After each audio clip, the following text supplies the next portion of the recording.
ओम शांति।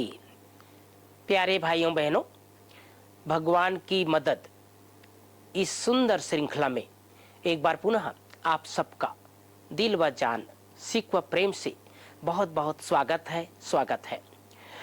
जैसे कि पिछले दिनों आप सबको कैसे भगवान के मदद हम सबको मिलते हैं, इसके सुंदर अनुभव कुछ आप सबके सामने रखे। आज इसी प्रक्रिया में एक बहुत ही अनोखा और बहुत सुंदर अनुभव आप सबको सुनाने जा रहे हैं। ये करीब 25-30 साल पहले की घटना है भाई बहनों। हमारे ज्ञान सरोवर में एक भाई है, सिक्योरिटी विभाग में समर्पित है, भद्रराज भाई। वो जब शुरू में मधुबन में आए थे तो वो पांडव भवन में सेवा दे रहे थे, और चूंकि वो अधर कुमार हैं तो शुरू में अधर कुमारों को यहाँ पर समर्पित होने के लिए दादी आज्ञा नहीं देती थी। लेकिन जब ज्ञान सरोवर में जरूरत पड़ी कि यहाँ जंगल है चारों तरफ, यहाँ सिक्योरिटी करने के वाले भाइयों की जरूरत है, और वो भाई की बहुत इच्छा थी कि मुझे मधुबन में समर्पित होना है।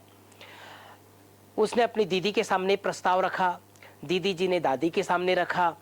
दादी जी ने पूरी बात पूछी कि आपके यहाँ सेवा में रहने से आपके घर में कोई परेशानी तो नहीं होगी।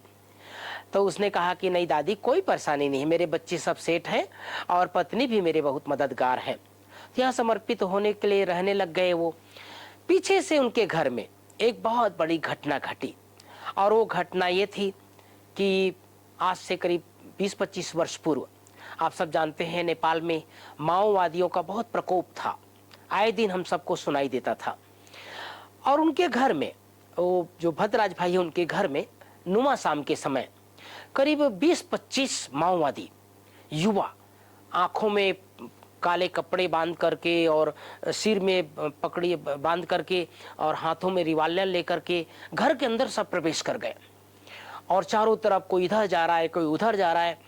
और वो घर में चूंकि माता जी अकेली थी, उनके जो पति देव हैं भद्रराज भाई, वो अभी भी यहाँ ज्ञान सरोवर में समर्पित है, और माता जी उस दिन बीमार थी। तो जैसे वो माओवादी अंदर आकर के उस माता जी को जोर जोर से बोलने लगे, माता जी हम लोग के लिए कुछ खाना बनाओ। तो माता जी तो पहले तो डर गई, उनको समझ में आ गया कि हमारे घर में कोई माओवादी आके घुस गए हैं, और चूंकि वो बीमार थी तो उसने कहा कि देखो बेटा, मेरी तबीयत ठीक नहीं है, आप लोग किचन में चले जाओ और वहां जो भी मिले अपने हाथों से बना सकते हो। और चूंकि वो तो आतंकवादी माओवादी थे, उन लोगों ने चारों तरफ घर में चक्कर लगाते रहे। कुछ लोग किचन में जाकर के चाय बनाने लग गए, और कुछ लोग उस घर में चक्कर लगाते लगाते, चूंकि वो बाबा के ज्ञान में चलने लग गए थे, उनके बच्चे भी ज्ञान में जुड़े हुए थे, अलग अलग देशों में चले गए थे, तो वो उनके घर में बाबा का कमरा था। जैसे ही वो बाबा के कमरे में वो माओवादी गए तो उनके घर में बाबा का ट्रांसलाइट लगा हुआ था, और ऐसे लगा उनको कोई जीवित व्यक्ति यहाँ बैठा है। और जैसे वो बाबा के कमरे में माओवादी लोग गए तो बाबा की जो आंखें हैं, पलक है, वो झपकने लगे। तो वो लोग डर गए।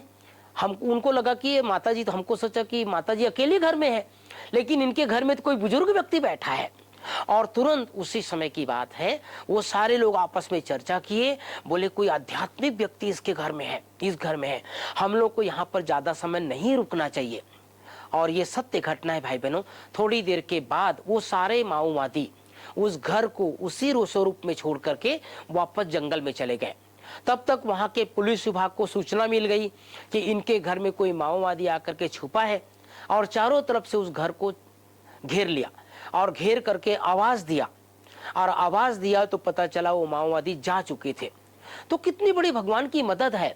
चाहे तो उस घर को पूरे बम से उड़ा सकते थे, चाहे तो वो माओवादी वो माता जी के साथ कुछ अनहोनी घटना कर सकते थे, लेकिन चूंकि वो बाबा का ट्रांसलाइट लगा हुआ था, और बाबा के ट्रांसलाइट को देख करके वो सारे लोगों को ये लगा, वो माओवादियों को लगा कि इस घर में माता जी अकेली नहीं है, इस घर में कोई आध्यात्मिक व्यक्ति बैठा है।